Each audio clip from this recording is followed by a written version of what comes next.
We've learned several techniques about taking derivatives. One is the limit definition of the derivative, and then we learned some shortcut rules like the power rule, the constant multiplier rule, the product rule, and the quotient rule. But we need to learn a few other techniques in order for us to kind of complete our toolkit so we can take derivatives of any function or any expression that we're given. Let's go ahead and look at a quick example. Now you can see that this section is entitled the chain rule, but I want to look at our first example without the chain rule. Now, the reason we're going to look at this without the chain rule is so you can realize a lot of times you can rewrite or simplify an expression to get it to a point where you can actually take the derivative. So let's go ahead and look at 3x plus, let's call this 4 quantity squared. Now the only way that I could work this problem, knowing what I know now from what I've already accomplished in the class, is to rewrite this. So if I rewrite this, what I would do is I would FOIL this out. So I'd end up with the derivative with respect to x of 3x plus 4 times 3x plus 4. And of course, when we actually multiply this out, whether you use the box method or you use the FOIL method, most of you are probably familiar with the FOIL rule. If you multiply your first, you'd get 3x times 3x is 9x squared. And then your outsides would be 12x plus 12x is 24x, and your last terms would be 4 times 4 is 16. So I'm taking the derivative of all this, so it needs to be in parentheses. Now we're working with taking a derivative, so I know my power rules. I bring the 2 down. 9 times 2 is 18x. The derivative of 24x is 24, and the derivative of this constant is 0. And I'm going to put a 0 in there so you can see that we did actually take that derivative. When we get done, we should always note what we've done. We either write this as y prime or f prime of x, and we get the derivative of 18x plus 24. So this looks pretty straightforward. I just have to do a little bit of prep work, a little algebra to get things going, and then I can take the derivative here. However, what if this was to the 50th power? There is no way that I would want to multiply 3x plus 4 by itself 50 times in order to find a derivative eventually. So there's got to be a better way to work a problem that's to a power. And that's what comes into play with the chain rule. Now if we think about the function that I'm working with, the derivative with respect to x of 3x plus 4, I have a function 3x plus 4, and then I'm plugging it into another function where I square it. So these are composite functions if you want to think about it like that.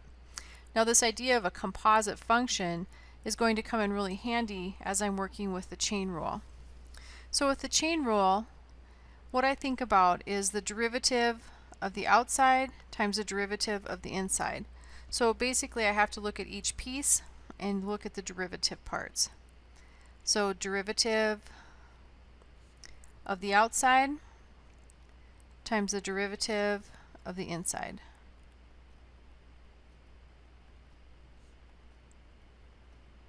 Now a lot of times I abbreviate this out prime times in prime, outside prime times inside prime. So the way that this looks,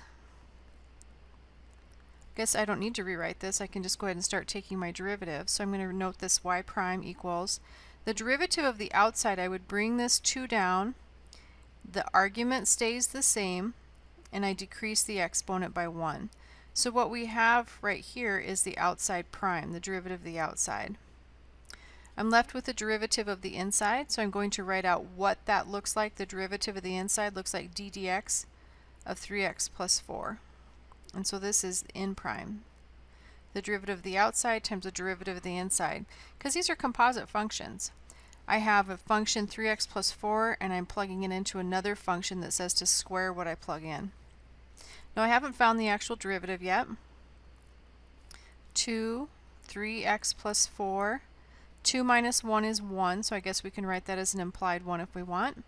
Now the derivative of the inside, the derivative of 3x is 3, the derivative of 4 is 0. The derivative of any constant is 0. So as I rewrite this, 3 plus 0 is 3, 3 times 2 is 6. I always like to pull my coefficients out front, and I'm left with 6 times the quantity 3x plus 4. Rewriting, and notice I don't ever drop my derivative notation. I don't just keep writing, I always put an implication arrow or a next step, so you don't run your work together. If If I distribute through the 6, 6 times 3x is 18x, 6 times 4 is 24. So you can see that these match perfectly from here to here, and it doesn't matter which method I use, whether I expanded first and then took my derivative, or if I just took my derivative right away using the chain rule. And you might look at this and think, well, I kind of like the one where you just multiplied this out and I didn't have to learn the chain rule. But sometimes you have to use the chain rule. You don't have a choice. So let's look at a quick example where the chain rule must be used. Well, I shouldn't say it must be used, but it will make things a lot simpler if we use it. So this one, let's look at the chain rule. What if we looked at the derivative with respect to x of 3x plus 7 to the 50th? Now, like I said before, there's no way we would want to take 3x plus 7 and multiply by itself 50 times and simplify that. It'd be a nightmare. So we want to use our chain rule. So outside prime, inside prime. So 50, 3x plus 7 to the 50 minus 1. That's the derivative of the outside. So this is the outside prime. Now I need to take it times the derivative of the inside. And the inside is basically the base or this argument, 3x plus 7. Need to have parentheses around the 3x plus 7 because I'm taking the derivative of everything here. So this is in prime. Now as we simplify, remember, I need to say what this is. This is y prime, or I could also call this f prime of x, or I could also call this dy dx. All these things mean the first derivative. So as I'm rewriting this, I have a 50. 3x plus 7 to the 50 minus 1 is 49. The derivative of 3x is 3, and the derivative of 7 is 0. Now the reason I'm including that 0 is as you're working, so you can see the derivative of 7 was 0. I just didn't drop it. Rewriting our last time, I'll just call this y prime, but remember you can call it f prime of x or dy dx. 50 times 3 is 150. 3x plus 7 quantity to the 49th. Okay, so there's my first derivative. And the derivative has the same meaning as it always has. It's the slope of the tangent line at any point along a curve. Now again, I could have expanded this, but I just don't want to expand that. So I'm going to use the chain rule. It's a lot easier and it's very straightforward. Derivative of the outside times the derivative of the inside. Now the chain rule follows from composite functions. So if we looked at this 3x plus 7 to the 50th, I could have a function f of x equals 3x plus 7, and I could have a function g of x equals x to the 50th. Now if I composite these, if I take g of f of x, what ends up happening here then, this says to take my function f, which is going to be 3x plus 7, and plug it into g. So I'll have 3x plus 7 plugged into my function g, and that's raised to the 50th power. So these are composite functions. Sometimes we don't see it as a composite function, but they are usually composite functions running around here. And the thing I need to remember is the derivative of the outside times the derivative of the inside. Let's look at an example where the composite function will make things a little easier for us. I'm going to take the square root of x squared plus 3x plus 1. First thing I want to think about here is derivative. I could use something like the limit definition of the derivative, but I have so many better methods now, a little faster methods, straightforward methods, that I think I want to follow through with one of those. So the first thing I'm going to do is rewrite this. This is going to be x squared plus 3x plus 1 quantity to the 1/2. So as I take my derivative, I have to think derivative of the outside times the derivative of the inside. I bring the 1/2 down. The argument stays the same. I decrease the exponent by 1, and then I multiply it by the derivative within. So then I take the derivative of the inside, which is x squared plus 3x plus 1. So my first piece is my outside prime, and my second piece is my inside prime. Then of course we want to simplify this. We never leave negative exponents when we simplify. And there's a few other things that we'll look at in terms of combining like terms. 1/2 minus 1 is a negative 1/2. And then derivative of the inside would be 2x plus 3. 2x plus 3, and the derivative of 1 is 0. Okay, let me put this in orange so they match up above. Okay, so I'm still working here, and I have my y prime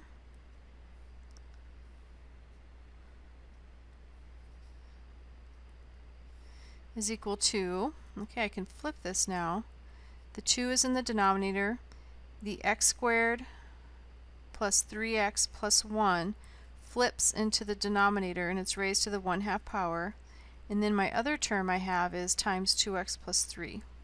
So if I want to, I can just pop this 2x plus 3 on top. And so there's my derivative. Now, you might be tempted to cancel these 2's, but you can't, because the 2 also has to go into the 3. Last thing I'll do is I'll rewrite this in radical notation. So I get y prime equals 2 times the square root of x squared plus 3x plus 1 in my denominator and 2x plus 3 in my numerator. So again, derivative, slope of the tangent line at any defined point on a curve. Now, one of the things I like best about the chain rule, it's very handy, but it's really great for working with trig functions. The only thing that we know how to take a derivative so far in terms of a trig function is the argument is just a good old x. So we want to be able to look at trig functions other than just x. What if we had a trig function raised to a power, or what if the argument of the trig function was a 3x or a 7x? So for this example, let's go ahead and look at one of those ideas. Let's look at y equals sine cubed of x. Now this is cubing the sine, it's not cubing the x. So I think one of the first things we'll want to do, and I would always recommend this when you have this notation, is rewriting this. This is sine of x cubed. Now, I'm missing something here, but let's try and figure this out. Am I cubing the x or the sine of x? And the answer should be you're cubing the sine of x. So you have to have brackets on the outside. So I would recommend rewriting this, because as soon as I see this, I say, oh my gosh, it's just the good old chain rule here. So let's go ahead and look at the chain rule. Y prime, derivative of the outside, I'd bring the 3 down, put my brackets up, decrease the exponent by 1, and then I'll multiply it by the derivative within. Now notice the base never changes when I use my chain rule. Now I'm going to take the derivative of that base, which is sine of x. So first piece here is outside prime. Second piece here is inside prime. Okay, let's simplify. So I have 3 quantities, so make sure you have this in parentheses. 3 minus 1 is 2. The derivative of sine, we know, is cosine of x. So the derivative of sine x is cosine of x. And this is my derivative. Now a lot of times we'll rewrite these. 3 cosine of x, sine squared of x. So we'll revert back to that squared notation and not rewrite it as quantity squared. We usually rewrite it in this method to be able to integrate it or take a derivative. In this case, we're taking a derivative. Okay, so that's an example of how we can use this with trig functions. Now we can also mix this with product rule, quotient rule, and some other combinations of product and quotient and chain rules. So let's go ahead and look at an example there. Now one thing I want you to keep in mind is there's more than one way to work many of these problems. For instance, we can take a quotient rule and rewrite it as a product rule a lot of times by flipping the denominator up top. Okay, so if you're using a different approach, that's okay. Just make sure you show all of your work. And if you were able to show all of your work, we should get the same solution at the end as long as we simplify completely. So let's look at the derivative with respect to t. We'll use a t this time for our variable of the quotient. So let's do 4t squared over 3t squared plus 1. And let's raise all of this to the 5th power. Now if we wanted to, we could actually multiply it by itself 5 times and simplify as much as we could and then just apply the quotient rule. We could also rewrite this in terms of a product rule. We could also split the numerator and the denominator up and raise them to the 5th power. So those are sorts of different things that we could do here. I'm going to work with this as is with the chain rule. So let's go ahead and look at our derivative. So this is equal to, bring the 5 down. Now the argument stays the same. A lot of people want to put the derivative right here on the inside, but remember this is just the derivative of the outside piece. So this is the outside piece. This is out prime. So you bring the 5 down, decrease the exponent by 1. We don't mess with the argument at all, the argument meaning the base. And then I multiply it by the derivative within. Now this is d dt, not d dx like we're used to working with. So this is d dt of the argument of the inside. So we have to be really careful here. You can see this piece is almost done. I just have to take 5 minus 1 and I drag it along, but this piece has a lot of work to do with it. Now over here as I'm working, I need to identify this as my derivative, so y prime. You could also call this f prime of t or dy dt, any of those options. So for y prime, I guess I better go back and notate this. This is the inside prime. So for the outside piece, I have the 5, I have my quotient,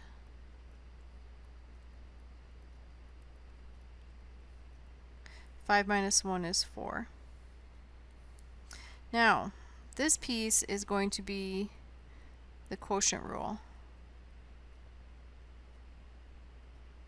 So it'd be if we had f over g and I wanted to find the derivative of f over g, it'd be gf prime minus fg prime all over g squared. So that's kind of our quick little view of the quotient rule. So I'll start with the bottom times the derivative of the top minus the top times the derivative of the bottom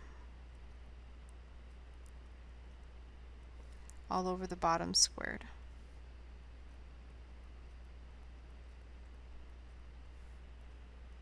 So I haven't taken the derivative of this piece yet, but I have everything laid out so I can take the derivative in my next step. Now we have to simplify the heck out of these things in order to make them useful, and what we're going to do is we want these things to be easy to look at and figure out, where's the denominator equal to 0, where's the numerator equal to 0. In order for us to do that, they need to be simplified. So let's go ahead and take that derivative. 3t squared plus 1. The derivative of 4t squared is 8t. The derivative of 3t squared plus 1 is 6t plus 0. The derivative of 1 is 0. The derivative of a constant is 0. And this is all over 3t squared plus 1 to the second. Okay, so everything that's the derivative of the outside, which is in green, that's done. In the orange part, which is the derivative of the inside, I just need to keep simplifying it.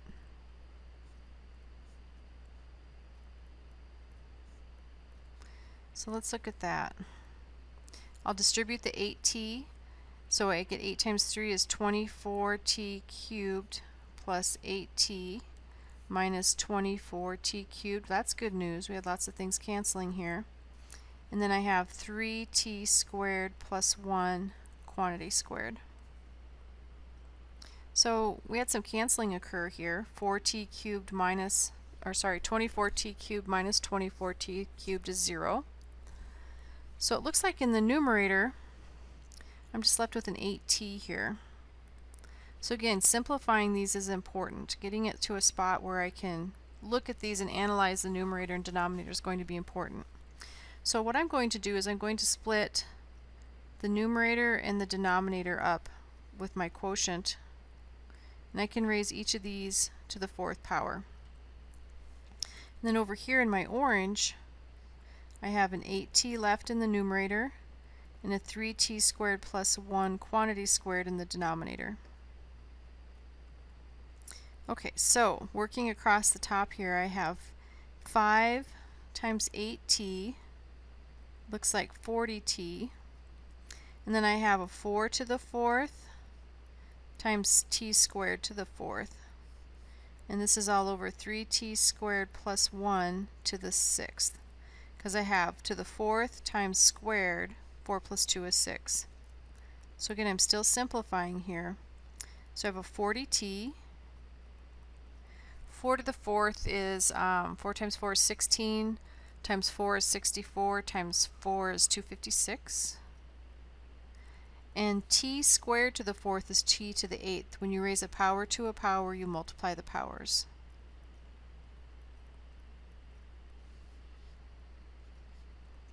Okay, so 40 times 256, that would be 10,240 t to the ninth. And then in my denominator I have 3t squared plus 1 to the sixth power. This is my derivative. This is the slope of the tangent line at any defined point along the curve or along the graph.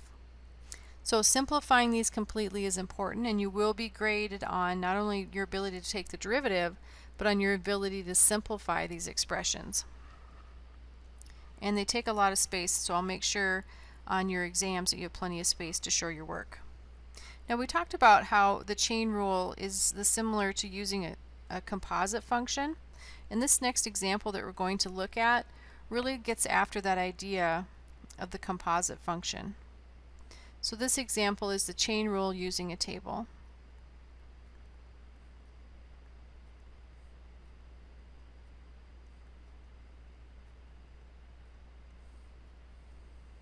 So if you want to, you can pause this as I write this out, or you can just kind of write along with me. Now if you notice, I have my function f, I also have f prime, my function g, and my g prime of x. And across the top I have 1, 2, 3, 4, 5. So what this notation means, if I take x equal 1 and plug it into f of x, I get the value of 0. Now these values you cannot come up with. These are given values. And then from this table, we'll look at some chain rules and then some composite functions as well based on those chain rules. Now we're not going to use all of these numbers, but I want to make sure we have a full table of options here. So to get started, let's define two different composite functions. So for our first one, let's go ahead and let h of x equal, let's do f of g of x. And then we'll have another composite function, and we'll look at p of x equals g of f of x. Okay, so let's go ahead and have a look. For my first example, let's go ahead and calculate h prime of 3. Well, h prime of 3 is the same as taking f prime of g of 3 times the derivative of g of 3. So remember h prime, h is based on f of g of x. So h prime would be the derivative of the outside function, which is f, times the derivative of the inside function, which is g. So when we're evaluating these, I just go to my table now, and the first thing I look for is, what is g of 3? Well, we can see g of 3 is 1 right here. So this is going to be f prime at 1 times g prime of 3. So g prime of 3 is equal to 20. Okay, one more step here. What is f prime of 1? F prime, here's f prime of 1, is 5. So to finish this off, f prime of 3 was equal to 5. And of course, g prime of 3 was equal to 20. Since 5 times 20 is 100. So h prime of 3 is equal to 100. So there's my solution.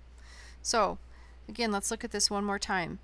In order to figure out f of g of x, the derivative, I take the derivative of the outside. The derivative of f is f prime of the argument g of 3 times the derivative of my argument g of 3, g prime of 3 evaluated. And then I go to my table and look these up, and I get 100 for my value.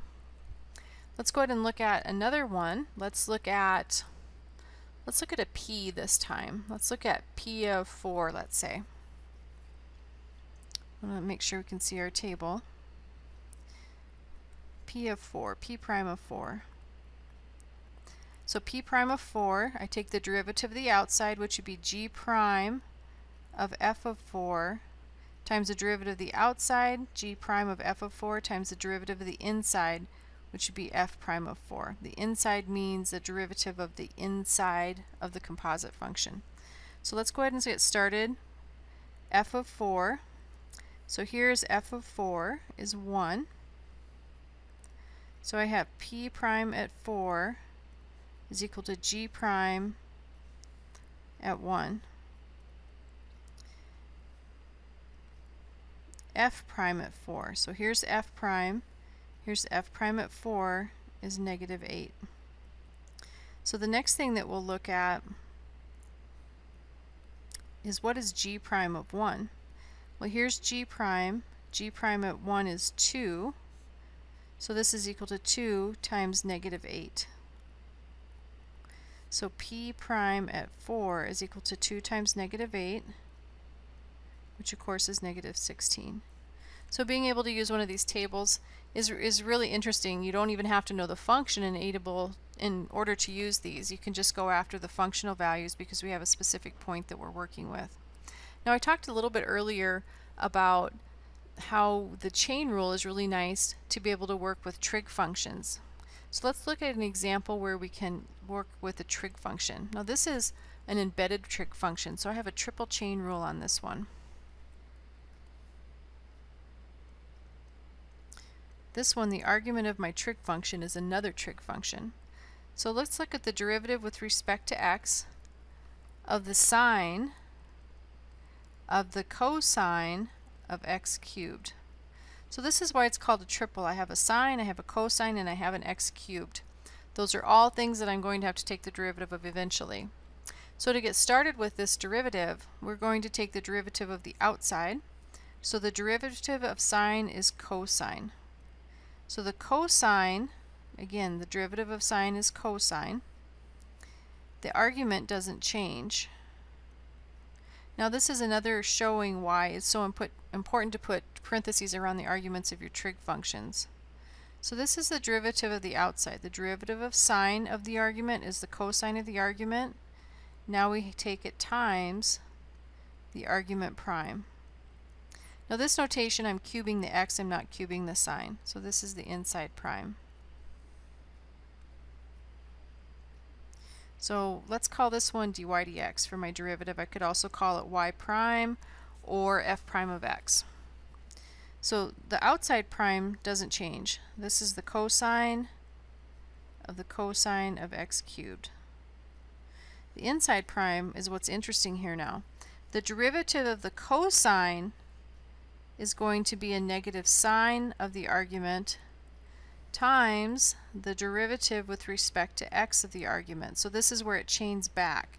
That's why we end up calling it the chain rule, because it keeps going back to hook on to the argument to take another derivative. So I don't have my complete answer yet because I haven't finished taking derivatives. So this is cosine x cubed. And then this negative that I see right here, I can pull that out. I'll do that eventually though. I won't do it right now. And the derivative of x cubed is 3x squared. So again, this is a really good example, again, why we need parentheses around the arguments of our trig functions, because now I can clearly see that my argument is just x cubed. It's not x cubed times 3x squared. So dy dx equals, so this negative I can pull out front, and the 3x squared I'll pull out front, and I'll also pull the sine of x cubed out front, just to make this a little bit easier to work with. And then I have the cosine of x cubed. So this is my derivative. This is the slope of the tangent line at any point along the graph. And again, it's so important to make sure you have these parentheses around the arguments of your trig functions in the right spot. Let's go ahead and look at a tangent function. That will be nice. A lot of times we overlook tangent in terms of working on problems with sines and cosines. So for this example, let's look at y equal tangent to the fifth of x to the seventh. Okay, so first thing I would want to do is rewrite this. So this would be tangent x to the seventh, quantity to the fifth. Now, a quick little note. Don't do this. Don't call it tangent x to the seventh to the fifth. We don't want that, because then this is saying I'm taking the fifth power of x to the seventh when I want to take the fifth power of the tangent of x to the seventh. So be careful how you rewrite that. Now I'm definitely going to use a chain rule here, because I have an outside piece and I have an inside piece. So I bring the 5 down, decrease the exponent by 1. Notice my base doesn't change here, and then I'm going to multiply it by the derivative within. So then I'll take it times the derivative of the tangent of x to the seventh. So this was the inside prime, and in green I had my outside prime. Okay, now I haven't actually taken the derivative of the whole thing yet, so I have a little bit more work to do. Again, I have to make sure my brackets are in the right spot. So the derivative of tangent, okay, I have to have these memorized. So the derivative of the tangent is secant squared of x to the seventh times the derivative of x to the seventh. This is the chain part. I have to keep taking derivatives till I've taken the derivative of every piece of the function. Outside, inside, and arguments and chains. So almost done here. So y prime equals 5 tangent x to the seventh to the fourth secant squared x to the seventh, and then the derivative of this x to the seventh would be 7x to the sixth. Rewriting, 7 times 5 is 35. 7 times 5 is 35.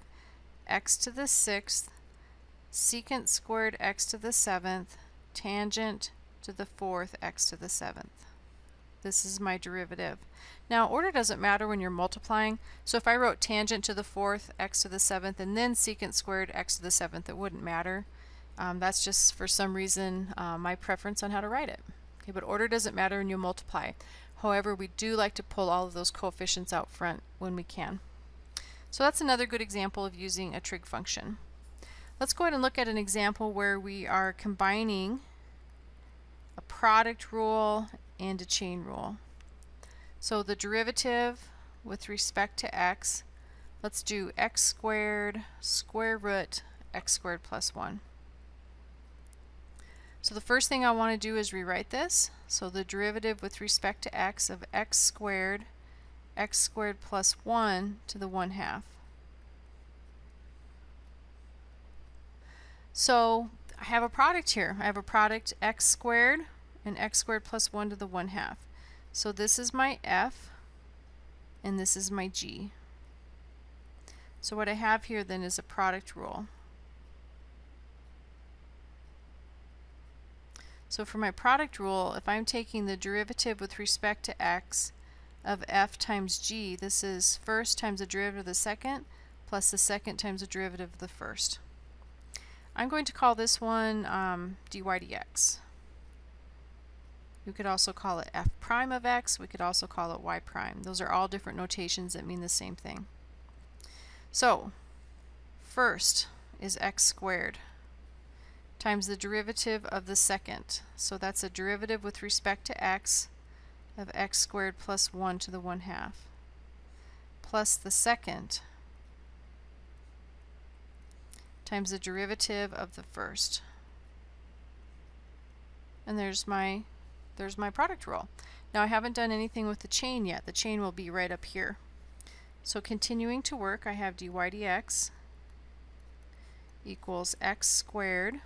Now for the chain rule, I need the derivative of the outside, so I'll bring the 1/2 down, and then I'll decrease this exponent by 1, so that's 1/2 minus 1.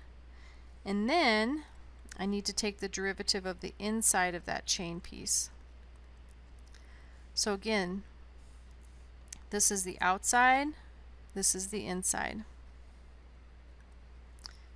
Plus, and this comes from right here, x squared plus 1 to the 1/2. And then the derivative with respect to x of x squared would be 2x. Now I haven't finished taking the derivative here yet, but I have to keep in mind I'm going to be simplifying this. So I have x squared over 2, because I'm just going to combine these. Then I'll have x squared plus 1. 1/2 minus 1 is a negative 1/2. The derivative with respect to x of x squared plus 1 is 2x plus 0. And then over here on this piece, you can see that it's been simplified now. 2x x squared plus 1 to the 1/2. So this is the derivative. It just needs simplified. Now I see a couple things that I can do to simplify. These 2's cancel, and then I can pull this x clear out front. And then I'm going to factor. Now there's several different ways you could simplify this. You could flip the negative exponent into the denominator. You could find a common denominator from there. I like to look at these in terms of factoring, so I'm going to show you a factoring method to simplify. Now when you look at this problem, I can see that both terms have an x, and they also have this x squared plus 1, and that's what I want to focus on. I want to focus on that x squared plus 1. Now the question is, they both have an x squared plus 1, but what power can I pull out? Well, it's a bit of a trick because it's a negative exponent, but let's think about an easier example. What if you were asked to factor, let's say, x squared plus x cubed?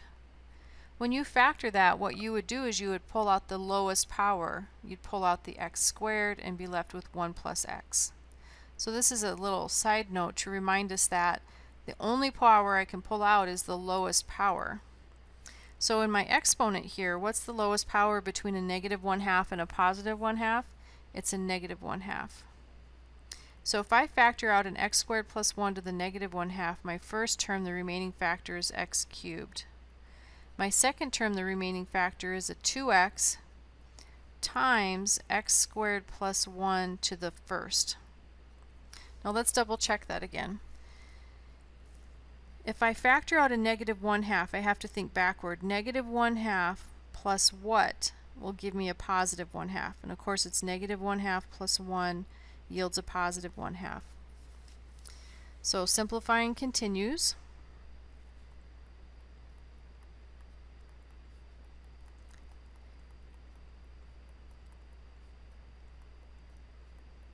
Two x times x squared is 2x cubed. 2x times 1 is 2x. So I can combine some like terms. So I have x cubed plus 2x cubed is 3x cubed plus 2x. And then this x squared plus 1 to the negative 1/2 flips into the denominator and becomes x squared plus 1 to the positive 1/2. Now when I'm simplifying this,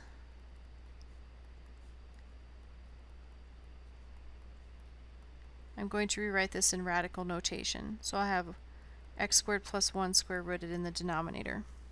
So being able to simplify these is crucial. And basically, after I take that derivative piece, all of this is algebra. So keep that in mind when you're working, that your algebra is important, your steps are important, and you need to make sure you include those all in order to earn your full credit on these types of problems. Okay. Let's look at another trig function. I love these trig functions. So this example, let's look at y equal the sine of 1 over x. This is an interesting function. I don't know if we did a limit on this one or not, but usually this is an interesting limit problem as well. So when we look at this one, I don't really see a function times a function. I just see the derivative of the sine function. The argument's just not a good old x though. So there's several different ways that we could work this if we wanted. I could use a quotient rule on this argument. Or I could rewrite this as the sine, and the argument is x to the negative 1, because remember, x to the negative 1 means 1 over x. So this is the form that I'll use. So y prime, the derivative of the sine is the cosine of the argument times the derivative of the argument. So this is the derivative of the outside, the orange is the derivative of the inside. So when I take derivatives of trig functions, the argument never changes. It always stays the same, and then I tack on a derivative of the argument, but the argument itself does not change. Now let's go ahead and look at the derivative of x to the negative 1. I'd bring the negative 1 down, but this is the wrong way to do it. It has to be in parentheses, so it's implied multiplication. And then I decrease the exponent by 1, so negative 1 minus 1 is negative 2. And then technically I actually have to multiply this by the derivative of just x by itself, and the derivative of x is 1. So rewriting this, I end up with y prime equals, have a negative 1 out front, so I have a negative cosine 1 over x, this is rewriting the x over 1, all over x squared that flips into the denominator. So this x to the negative 2 flipped down into the denominator. So again, a lot of different ways you can rewrite these. Another way I've also seen this rewritten is they put the negative 1x squared, negative 1 over x squared out front, and the cosine of 1 over x as well. These are the same thing, just a different way to write it. Now, one of the things about the chain rule that I really like is the ability to work with trig derivatives with more than just good old arguments of just plain old x. So this list of trig derivatives should be familiar because they're ones that you memorized before, but we're going to expand on what we've already done a little bit. So the derivative with respect to x, I used to just say, you know what, the only thing I can take the derivative of is the sine of x. Well, now we can take the derivative of the sine of u. U is some expression that involves x.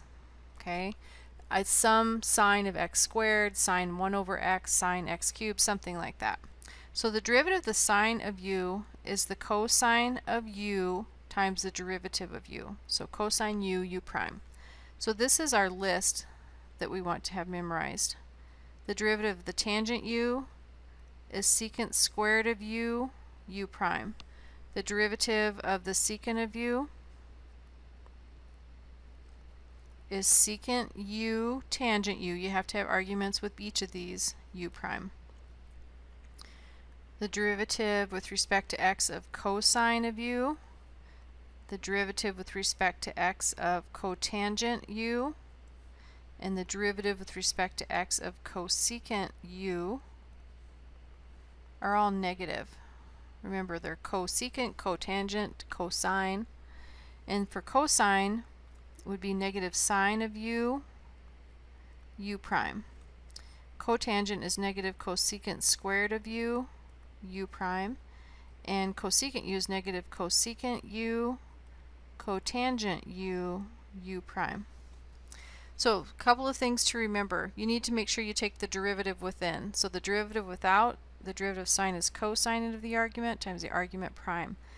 Put parentheses around the arguments of your trig function so you don't confuse the u and the u prime. As usual, if you have any questions, please let me know. I'm happy to help. You'll want to have these trig derivatives memorized. You can certainly put them on the note card for your next test, but by the final exam, you'll have a portion on your test that there's no note card available, and you'll be able to conjure up and use these trig derivatives that you've memorized throughout the course because they're very, very important to know.